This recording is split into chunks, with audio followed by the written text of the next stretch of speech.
Hi, this is Shane Davis from Youngstown State University here with Figure It Out Baseball. Today we're going to talk about receiving as a catcher a little bit. I would encourage you to go back and look at my 4-part series on receiving field drills where we worked on getting our thumb underneath the baseball. Today I'm going to talk about something we do before we actually catch the ball.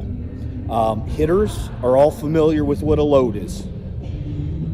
Pitcher separates his arms, hitter goes back into a load. Catchers need to do the same thing. One of the common mistakes that I see a lot out of younger catchers is getting in their stance and everything is still, ball gets there, and then they're just trying to stab at the baseball.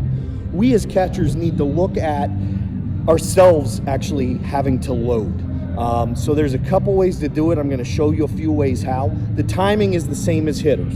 When arm separates or when arm starts to come forward from the pitcher, the target is not as important, and we need to relax our hands and get ourselves in a good position to launch towards a baseball. So the first way that I'm going to show you that we can do this is simply by a quarter turn. There are some disadvantages to it. There's one advantage.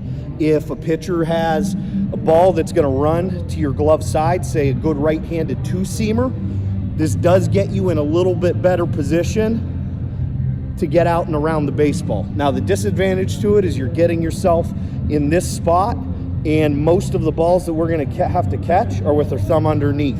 So I don't necessarily recommend it, but it's something that has worked for guys in the past. Second thing that we could do is a little bit of a glove flip, where I'm in my target, pitcher's hand separates, and I load with just kind of relaxing my wrist, letting my glove drop, and then from here, I'm able to explode towards the baseball.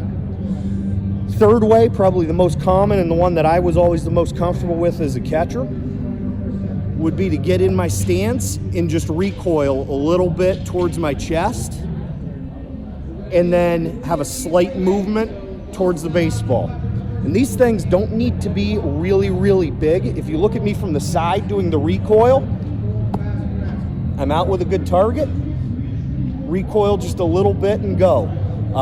The glove drop, kind of the same thing. In fact, I stayed about same level as far as distance from my body. And then same thing with the quarter turn, which I don't necessarily recommend.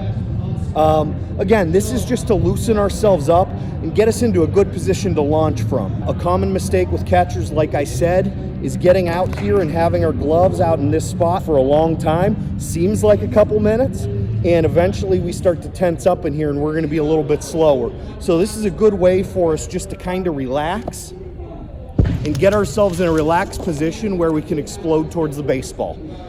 Once again, this is Shane Davis with Youngstown State University here with Figure It Out Baseball. Thanks for joining me.